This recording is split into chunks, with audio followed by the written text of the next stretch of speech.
Hey there, so I'd like to share with you an exercise that I think would appeal to many men, but many women in particular.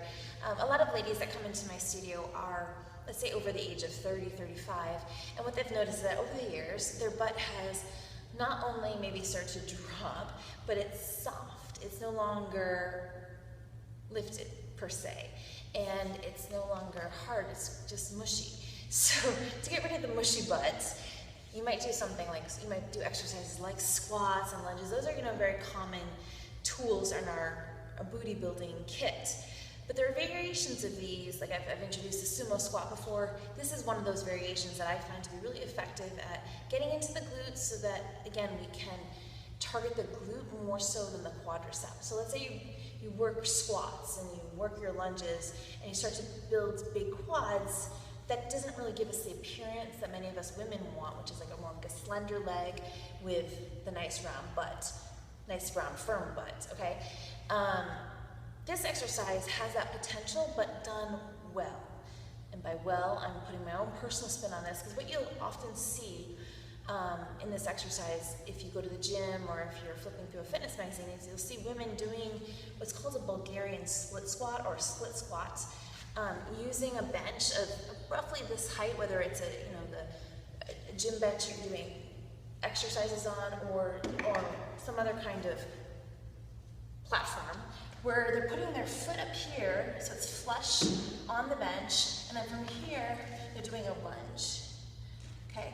The reason I don't love or approve of this exercise is because my foot is up so high, I have to bring my shoulders back and create some torque into my back to stay upright, which isn't so dangerous as a former figure skater or as a dancer would know. Isn't so dangerous, but when you're introducing weight onto the shoulders, those two things together can create some problems to the lower back.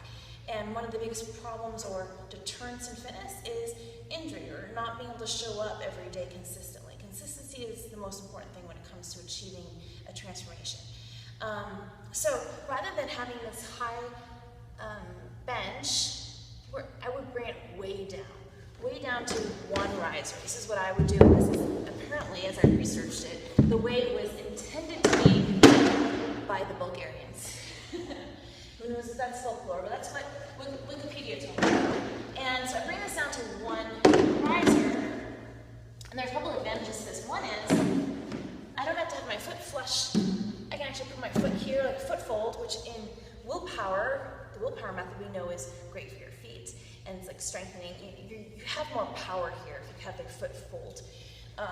Then I pop my foot out, so that when I come down, I have a nice 90-degree angle through my front leg as I come down, and almost a 90-degree angle through my back leg, but obviously the elevation of the riser and the bench are reducing that to some extent.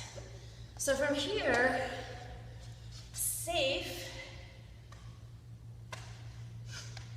to add weight to my bars at my back, and then coming down and up. So I like to superset this exercise with my front foot on the bench first. I would do 10 to 15 of these, switch sides, 10 to 15 more, and I would turn around,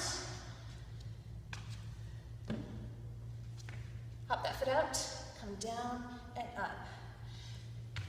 Because of the riser, because of the bench behind, it's putting more weight into the front foot. It's helping you drop into that front heel, which is what's activating the glute. Remember when you're doing lunges, your focus is on, your focus is on the glute of your front leg, not the back leg. Most people think it's the quadricep. It's not. That could be a flexibility issue though, that you might need to tend to in a body flip class.